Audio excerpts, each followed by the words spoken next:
Assalomu alaykum aziz yurtdoshlar. Bugun men pensionerlar uchun juda muhim bo'lgan masalani tushunarli qilib aytib beraman. Oktyabr oyida ayrim pensionerlar 2500 ming so'mgacha moddiy yordam, qo'shimcha to'lov yoki ijtimoiy qo'llab-quvvatlash olish imkoniyatiga ega bo'lishi mumkin. Eng muhimi, bu masalani ko'pchilik bilmaydi. Bilganlar ham ko'pincha menga tegishli emas deb o'ylab ariza bermaydi. Natijada odam o'ziga tegishli yordamdan bexabar qoladi. Bu ma'lumot har bir oilaga aloqador, chunki deyarli har bir xonadonda pensioner ota-ona, bobo-buvi, nogironligi bor kishi yoki daromadi kam bo'lgan keksa inson bor. Shuning uchun hoziroq kanalga obuna bo'ling, videoga like bosing va oxirigacha diqqat bilan eshiting. Men bugun kimlar xavotir olish kerak, kimlar ololmaydi, qanday hujjat kerak, qayerga borish kerak va qanday xatolardan ehtiyot bo'lish kerakligini birma-bir tushuntiraman. Avvalo bitta narsani aniq qilib olaylik. 2500 ming so'm degani barcha pensionerlarga avtomatik ravishda pensiyaga qo'shib beradigan pul degani emas. Bu juda muhim. Ayrimlar oktyabrda hamma pensionerga 2,5 million berilar ekan deb tushunib qoladi. Keyin bank kartasini tekshiradi. Pul tushmagan bo'lsa aldashdi deb xafa bo'ladi. Aslida bu yerda gap odatda manzilli yordam, moddiy yordam, ijtimoiy ko'mak, mahalla orqali ajratiladigan yordam yoki ayrim toifadagi pensionerlarga berilishi mumkin bo'lgan qo'shimcha qo'llab-quvvatlash haqida ketadi. Oldin ko'p hollarda pensioner biror yordam olish uchun o'zi yugurishi kerak edi. Mahallaga boradi, hokimiyatga boradi, tibbiy ma'lumotnoma so'raydi. Pensiya daftarchasi yoki plastik kartadagi tushumlarni ko'rsatadi, oila tarkibini tasdiqlaydi. Ko'p keksalar bunday ishlarni uddalay olmaydi. Ba'zilar mening pensiyam bor-ku, menga yordam bermaydi deb o'ylaydi. Ba'zilar esa uyda yolg'iz yashaydi. Sog'lig'i yomon, kommunal to'lovlari ko'p, dori-darmon xarajati pensiyasidan oshib ketadi. Lekin shunga qaramay murojaat qilmaydi. Hozir esa tizim asta-sekin manzilli yordam tomonga o'tyapti. Ya'ni yordam hammaga bir xil tarqatilmaydi, balki ehtiyojga qarab beriladi. Bu nimani anglatadi? Agar pensionerning daromadi kam bo'lsa, oilada boquvchisi bo'lmasa, yolg'iz yashasa, nogironligi bo'lsa, doimiy davolanishga muhtoj bo'lsa, qishda isitish, gaz, elektr, ko'mir, dori-darmon xarajatlari ko'payib ketayotgan bo'lsa, u holda mahalla, ijtimoiy xizmat yoki tegishli tashkilotlar orqali yordam so'rashga asosi bor. Oktyabr oyining alohida ahamiyati shundaki, bu davrda ko'p hududlarda kuz-qish mavsumiga tayyorgarlik boshlanadi. Pensionerlar uchun dori-darmon, issiq kiyim, ko'mir yoki yoqilg'i, oziq-ovqat, kommunal to'lovlar bo'yicha qo'shimcha xarajatlar paydo bo'ladi. Shuning uchun aynan shu oyda mahallalar, ehtiyojmand fuqarolar ro'yxatini qayta ko'rib chiqishi, yordam olishga muhtoj pensionerlarni aniqlashi, bir martalik moddiy yordam ajratishi yoki tegishli idoralarga tavsiya berishi mumkin. Asosiy qism beni kimlar bilishi kerak? Kim xavotir olsin va kim xavotir olmasin, men birinchi navbatda quyidagi pensionerlarga alohida e'tibor berishni maslahat beraman. Birinchisi yolg'iz yashaydigan pensionerlar. Masalan, 72 yoshli onaxon bir o'zi yashaydi. Pensiyasi 20 ming so'm atrofida. Farzandlari boshqa viloyatda yoki chet elda amalda har oy yordam bera olmaydi. Onaxonning har oy dori-darmoniga 3,5 ming so'm, elektr va gaziga 200 ming so'm. Oziq ovqatiga esa 600 ming so'mdan ko'proq ketadi. Bunday holatda uning pensiyasi asosiy xarajatlarini to'liq yopmaydi. Shunday pensioner mahallaga murojaat qilib moddiy yordam so'rashi mumkin. Agar holati haqiqatan o'rganilsa, unga 500 million so'mdan 2500 million so'mgacha bo'lgan yordam ajratilishi ehtimoli bor. Miqdor, hudud, mablag', komissiya qarori va ehtiyoj darajasiga bog'liq bo'ladi. Ikkinchisi, nogironligi bo'lgan pensionerlar. Masalan, ikki guruh nogironligi bor 68 yoshli otaxon pensiya oladi. Lekin oyiga kamida 700 ming so'mlik dori ichadi. Bundan tashqari har 2 oyda shifokor ko'rigiga borish kerak. Yo'l xarajati bor, ba'zan pullik tahlil topshiradi. Qog'ozda u pensioner va daromadi bor odam bo'lib ko'rinadi, lekin amalda uning xarajatlari oddiy pensionernikidan ancha yuqori. Shu sababli bunday fuqarolar uchun moddiy yordam so'rash uyat emas, aksincha qonuniy va ijtimoiy jihatdan to'g'ri yo'l. Uchinchisi, boquvchisini yo'qotgan. Oila a'zolari ishlamaydigan yoki uyda nogiron farzandi bor pensionerlar. Masalan, buvi nafaqada, u bilan birga voyaga yetmagan nabrasi yashaydi. Farzandi vafot etgan yoki doimiy ish joyi yo'q. Bu holatda buvining pensiyasi faqat o'ziga emas, uy xo'jaligiga ham sarflanadi. Agar umumiy daromad kam bo'lsa, mahalla bunday oilani ehtiyojmand deb baholashi mumkin. To'rtinchisi, qishloq joylarda yashab, isitish uchun ko'mir, o'tin yoki boshqa yoqilg'i sotib olishga majbur bo'lgan pensionerlar. Shaharda yashaydigan odam ba'zan buni yaxshi his qilmaydi. Lekin ayrim hududlarda qishga tayyorlanish uchun bir martada 1 ming, 5 ming yoki 2 ming so'm xarajat chiqishi mumkin. Pensioner bunday pulni bir oyda yig'ib olmaydi. Natijada qishda sovuq uyda yashaydi, sog'lig'i yomonlashadi, kasalligi kuchayadi. Shu sababli oktyabr oyida aynan qishga tayyorgarlik bo'yicha yordam so'rash mantiqli. Beshinchisi, ijara uyda yashaydigan pensionerlar. Ko'pchilik pensionerning uyi bor deb o'ylaydi. Lekin hayotda uyini farzandiga o'tkazib bergan, ajrashgan farzandi bilan kelisha olmagan, boshqa tumanda yashashga majbur bo'lgan, eski uydan ko'chgan, ijarada yashayotgan pensionerlar ham bor. Agar pensiyaning katta qismi ijara to'loviga ketayotgan bo'lsa, u holda qolgan pul hayot kechirishga yetmasligi mumkin. Endi kimlar xavotir olmasligi kerak? Agar pensionerning daromadi yetarli bo'lsa, bir nechta mulki bo'lsa, farzandlari doimiy yordam bersa, uyda ishlaydigan oila a'zolari ko'p bo'lsa, katta tadbirkorlik daromadi mavjud bo'lsa, bunday holatda 2500 ming so'mgacha moddiy yordam olish ehtimoli past bo'ladi. Chunki bu yordamning maqsadi hamma pensionerga pul tarqatish emas, balki haqiqatan qiynalayotgan keksalarni qo'llab-quvvatlashdir. Birinchi misol. Toshkent viloyatida yashovchi 7000 yoshli pensioner 1.300 ming so'm pensiya oladi. Uyida o'g'li va kelini bor. Ikkalasi ham ishlaydi. Uy o'zlariniki, kommunal to'lovlar umumiy oilaviy byudjetdan to'lanadi. Bu pensionerning o'zi kasal bo'lishi mumkin, lekin oilaning umumiy daromadi yomon emas. Bunday vaziyatda mahalla unga katta moddiy yordam ajratmasligi mumkin. Balki biror bayram yoki ijtimoiy tadbir doirasida kichik yordam berilishi mumkin. Lekin 2500 ming so'm olish kafolatlanmaydi. Ikkinchi misol, Qashqadaryoda yashovchi 74 yoshli onaxon 1 ming so'm pensiya oladi, yolg'iz. O'g'li vafot etgan, qizi boshqa viloyatda va o'zi ham kam ta'minlangan. Onaxonning uyida gaz isitish yaxshi ishlamaydi. Qishda ko'mir kerak. Dori xarajati ham bor. Agar u mahallaga ariza bilan murojaat qilsa va holati dalillar bilan tasdiqlansa, unga bir martalik yordam, oziq-ovqat paketi yoki yo'qlik uchun mablag' ajratilishi mumkin. Bu holatda 2500 ming so'mgacha yordam haqida gap bo'lishi mumkin. Uchinchi misol. Samarqandda yashovchi 66 yoshli pensioner 1.600 ming so'm pensiya oladi, lekin il guruh nogironligi bor turmush o'rtog'iga qaraydi.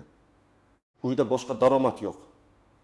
Har oy dori, gigiyena vositalari, taklik, shifokor ko'rigi, transport xarajati bor. Bu oilaning pensiyasi ko'p ko'ringani bilan real xarajatlari undan ham yuqori. Shunday oilalar albatta murojaat qilishi kerak. To'rtinchi misol. Pensioner farzandlari bilan yashaydi, lekin farzandlari ishlamaydi, qarzdorlik bor. Kommunal to'lovlardan 800 ming so'm qarz yig'ilib qolgan. Bunday holatda faqat pensiya miqdoriga qarab xulosa qilish noto'g'ri. Komissiya oilaning haqiqiy holatini ko'rish kerak. Kim ishlaydi, kim ishlamaydi, nega ishlamaydi, uyda bolalar bormi, kasal bormi? Qarzlar nimadan kelib chiqqan? Agar ehtiyoj aniqlansa, yordam berilishi mumkin. Endi eng muhim joyga keldik. Ko'pchilik aynan shu yerda xato qiladi. Birinchi xato, pensiya olaman, demak menga yordam yo'q deb o'ylash. Bu noto'g'ri. Pensiya daromad hisoblanadi, lekin pensiyaning borligi yordam olish imkoniyatini avtomatik yopmaydi. Asosiy savol shuki, pensiya yashash, davolanish, oziq-ovqat va zarur xarajatlarni qoplayaptimi yoki yo'qmi? Ikkinchi xato, mahalla o'zi biladi, o'zi chaqiradi deb kutish. Albatta, mahalla faollari ayrim holatlarni bilishi mumkin. Lekin har bir xonadondagi real ahvolni doimiy kuzatib borish oson emas. Ba'zan odamning uyida muammo bor, lekin tashqaridan bilinmaydi. Masalan, pensioner uydan chiqmaydi, dori ichadi, farzandiga aytmaydi, qo'shnilarga shikoyat qilmaydi. Bunday holatda ariza bermasa, uning ehtiyoji rasmiy ravishda ko'rinmasligi mumkin. Uchinchi xato, og'zaki aytib ketish. Rais aka yordam kerak edi deb aytib qo'yish yetarli emas. Men har doim yozma ariza berishni maslahat beraman. Nega? Chunki yozma ariza ro'yxatga olinadi, unga javob berilishi kerak. Komissiya ko'rib chiqishi mumkin. Og'zaki gap esa esdan chiqib ketishi, noto'g'ri tushunilishi yoki keyin ko'ramiz bo'lib qolishi mumkin. To'rtinchi xato, hujjatlarni tayyorlamaslik. Ba'zan pensioner haqiqatdan qiynalayotgan bo'ladi. lekin hujjat yo'q. Masalan, kasalligi bor, lekin shifokor xulosasi yo'q. Dori xarajati katta, lekin retsept yoki chek yo'q. Kommunal qarzi bor, lekin to'lov qog'ozini olib bormagan. Natijada komissiya holatni to'liq baholay olmaydi. Shuning uchun men doimo aytaman, yordam so'rashdan oldin dalillarni yig'ing. 5-nozik jihat. 2500 ming so'm yug'ori chegara bo'lishi mumkin. Lekin har bir odamga aynan shu summa beriladi degani emas. Bir odamga 300 ming so'm, boshqasiga 700 ming so'm, yana biriga 1.500 ming so'm. Eng og'ir holatda esa 2.500 ming so'mgacha ajratilishi mumkin. Miqdor ehtiyoj, hududiy imkoniyat, ajratilgan mablag', komissiya xulosasi va hujjatlarga bog'liq. 6-nozik jihat. Yordam pul ko'rinishida bo'lmasligi ham mumkin. Ba'zan pensioner menga 2000 million pul berishadi deb kutadi. Lekin amalda yordam oziq-ovqat, dori-darmon, ko'mir, issiq kiyim, kommunal qarzni yopish, tibbiy xizmatga yo'llanma yoki boshqa shaklda bo'lishi mumkin. Bu ham yordam hisoblanadi. Agar sizga pul emas, ko'mir yoki oziq-ovqat berilsa, bu berishmadi degani emas. 7-jihat ro'yxatga tushish masalasi. Ayrim yordamlar ehtiyojmand oilalar ro'yxati, mahalla tavsiyasi, ijtimoiy himoya organlari ma'lumotlari yoki boshqa bazalar orqali beriladi. Shuning uchun pensionerning yashash manzili, pasport ma'lumotlari, oilaviy holati, daromadi to'g'ri ko'rsatilgan bo'lishi kerak. Agar pensioner bir joyda ro'yxatda turib, boshqa joyda yashasa, yordam olishda muammo chiqishi mumkin. Masalan, ro'yxatda Samarqandda, lekin amalda Toshkentda ijarada yashashasa, qaysi mahallaga murojaat qilish masalasida chalkashlik bo'ladi. 8-jihat farzandlarning daromadi. Ko'p pensionerlar mening farzandim bor, shuning uchun yordam bermaydi deb o'ylaydi. Bu har doim ham to'g'ri emas. Farzand borligi yordamni avtomatik rad etmaydi.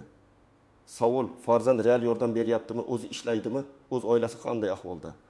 Agar farzand nogiron bo'lsa, ishsiz bo'lsa, ko'p bolali bo'lsa yoki boshqa joyda yashab yordam bera olmasa, bu alohida ko'rib chiqilishi kerak. Lekin farzandlar yaxshi daromad topsa va pensionerga doimiy yordam bersa, komissiyasi buni ham hisobga oladi. 9-jihat. Rasmiy daromad va real xarajat o'rtasidagi farq. Ba'zan pensionerning pensiyasi nisbatan yuqoriroq, masalan 2000 ming so'm. Lekin u og'ir kasal bo'lsa, oyiga 22 ming so'm dori-darmonga ketayotgan bo'lsa, qolgan pul yashashga yetmaydi. Shuning uchun faqat pensiya summasiga qarab xulosa chiqarish odatli emas. Arizada aynan xarajatlaringizni yozing. 10-jihat aldovlardan ehtiyot bo'lish. Menga pasportingizni bering. Kartangizni bering. 2010 million chiqarib beraman deydigan odamlarga ishonmang. Hech kim sizdan bank kartangiz, PIN kodini, SMS kodini, plastik karta ma'lumotini so'rashi kerak emas. Rasmiy ariza mahalla, ijtimoiy himoya organi yoki tegishli davlat xizmatlari orqali ko'rib chiqiladi. Pul chiqarib beraman deb foiz so'raydiganlar, hujjat qilib beraman deb oldindan pul oladiganlar xavfli. Endi men sizga aniq qadamlarni aytaman. Agar siz pensioner bo'lsangiz yoki oilangizda pensioner bo'lsa, birinchi qadam holatingizni baholang. Oylik pensiya qancha? Har oy dori-darmonga qancha ketadi? Kommunal to'lovlar qancha? Qish uchun yo'qilg'i kerakmi? Uyda nogiron yoki kasal odam bormi? Yolg'iz yashaysizmi? Farzandlaringiz yordam bera oladimi? Shu savollarga javob yozib chiqing. 2-qadam hujjatlarni tayyorlang. Odatda quyidagilar kerak bo'lishi mumkin. Pasport yoki ID karta nusxasi, pensiya olishingizni tasdiqlovchi ma'lumot, bank kartaga tushum bo'yicha ma'lumot kerak bo'lsa, shifokor xulosasi, nogironlik bo'yicha hujjat, retseptlar, dori cheklaringiz, kommunal qarz bo'yicha kvitansiya, oila tarkibi haqida ma'lumot, yashash joyingizni tasdiqlovchi hujjat. Har doim ham hammasi so'ralmaydi, lekin tayyor bo'lsa ishingiz osonlashadi. 3-qadam. Mahallaga boring. Mahalla fuqarolar yig'iniga borib, rais, hokim yordamchisi, xotin-qizlar faoli yoki ijtimoiy xodim bilan gaplashing. Lekin faqat gaplashib ketmang. Yozma ariza qoldiring. Arizada shunday mazmunda yozish mumkin. Men falonchi, falon manzilda yashayman. Pensionerman. Sog'lig'im yomonligi, dori-darmon xarajatlarim ko'pligi, kommunal to'lovlar va qish mavsumiga tayyorgarlik sababli moddiy yordam ajratishingizni so'rayman. Holatimni o'rganib, qonuniy tartibda yordam ko'rsatishingizni iltimos qilaman. Keyin sana imzo, telefon raqamingizni yozing. 4-qadam arizangiz ro'yxatga olinganini tekshiring. Bu juda muhim. Ariza topshirganingizda qabul qilindi degan belgi yoki ro'yxat raqami bo'lsa yaxshi. Agar bunday tizim bo'lmasa, hech bo'lmaganda arizangiz nusxasiga qabul qilgan odamdan sana va imzo qo'ydirib oling. Bu keyinchalik men murojaat qilganman deyishingiz uchun kerak. 5-qadam uy sharoitingiz o'rganilishiga tayyor bo'ling. Ko'p hollarda komissiya yoki mahalla vakillari kelib yashash sharoitini ko'radi. Bu jarayondan uyalmaslik kerak. Siz o'zingizni kambag'al qilib ko'rsatishga majbur emassiz, lekin real holatingizni yashirmang.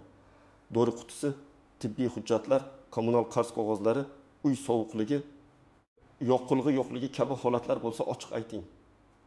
6-qadam rad javobi bo'lsa, sababini so'rang. Ba'zan yordam berilmasligi mumkin. Bunday holatda nima uchun rad etildi deb yozma yoki aniq og'zaki tushuntirish so'rang. Sabab daromad yuqori ekani bo'lishi mumkin. Hujjat yetishmasligi bo'lishi mumkin, mablag' cheklangan bo'lishi mumkin, ro'yxatdagi ma'lumot noto'g'ri bo'lishi mumkin. Agar hujjat yetishmasa, to'ldirib qayta topshiring. Agar ma'lumot noto'g'ri bo'lsa, to'g'rilatish kerak. 7-qadam ijtimoiy himoya bo'limlari va davlat xizmatlari bilan ham bog'laning. Ayrim yordamlar faqat mahalla orqali emas, balki tuman yoki shahar ijtimoiy himoya bo'limlari orqali ham ko'rib chiqiladi. Agar nogironlik, parvarish, sanatoriy, protez, ortopediya vositalari, reabilitatsiya, uyda parvarish xizmati kabi masalalar bo'lsa, faqat mahalla bilan cheklanib qolmang. Tegishli ijtimoiy himoya organiga ham murojaat qiling. 8-qadam farzandlar va qarindoshlar pensioner nomidan yordam bering. Ko'p keksalar telefon qilishni, ariza yozishni, hujjat yig'ishni bilmaydi yoki sog'lig'i ko'tarmaydi. Agar sizning ota-onangiz, buvinggiz yoki bobongiz pensioner bo'lsa, ularning pensiyasi yetyaptimi yo'qmi? Dori xarajati qancha? Qishda uyini isitishga qurbi yetadimi? Shuni tekshiring. Ba'zan keksa odam hammasi yaxshi deydi, lekin aslida dorisini olmay yurgan bo'ladi. Siz hujjatlarni tartibga keltirib mahallaga birga boring. 9-qadam har bir xarajatni yozib boring. Masalan, pensiya 1.000 so'm, dori 400 million so'm, 700 million so'm, kommunal 2 million so'm, oziq ovqat 7 million so'm, transport 1 million so'm, jami 1 million so'm. Demak, har oy kamida 2 ming so'm yetmayapti. Agar qishga ko'mir olish kerak bo'lsa, yana 1 ming so'm kerak. Mana shunday hisob-kitob arizada juda kuchli asos bo'ladi. Chunki siz pul kerak demayapsiz. Balki aniq ehtiyojni ko'rsatyapsiz. 10-qadam rasmiy xabarlarni kuzating. Har bir hududda tartib va imkoniyatlar farq qilishi mumkin. Shuning uchun mahalla e'lonlari, hokimlik sahifalari, ijtimoiy himoya organlarining rasmiy ma'lumotlari, bank yoki pensiya jamg'armasi xabarlari, davlat xizmatlari portali orqali beriladigan ma'lumotlarni tekshirib boring. Internetda tarqalayotgan har bir gapga ishonmang. Ayniqsa, bugun oxirgi kun, kartangizni yuboring, kod aytsangiz pul tushadi degan xabarlardan ehtiyot bo'ling. Men yana bir narsani alohida ta'kidlayman. Agar sizga yordam ajratilsa, uni maqsadli ishlating. Agar yordam dori uchun berilgan bo'lsa, avvalo dorini oling. Agar qish uchun yo'qilg'i kerak bo'lsa, ko'mir yoki o'tinni oldindan tayyorlab qo'ying.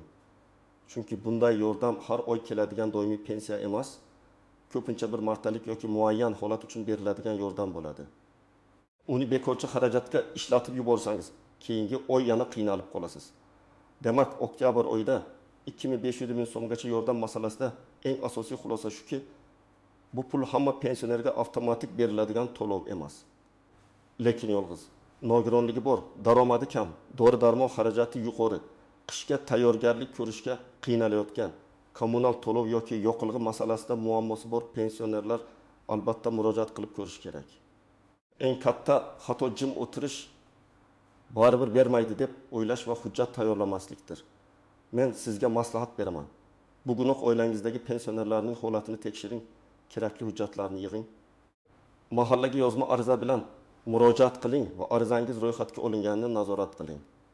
Agar rad javobi bo'lsa, sababini so'rang va kamchilikni to'g'rilab, qayta murojaat qiling. Sizning hududingizda pensionerlarga qanday yordam berilyapti? Kimdir oktyabr oyida moddiy yordam oldimi yoki ariza topshirib javob kutyaptimi? Fikringizni izohlarda yozib qoldiring. Bu boshqa odamlarga ham foydali bo'ladi. Videoga like bosing, kanalga obuna bo'ling va bu ma'lumotni pensioner qarindoshlaringizga yuboring. Chunki ba'zan bitta to'g'ri ma'lumot keksa insonning qishdan qiynalmay chiqishiga sabab bo'ladi.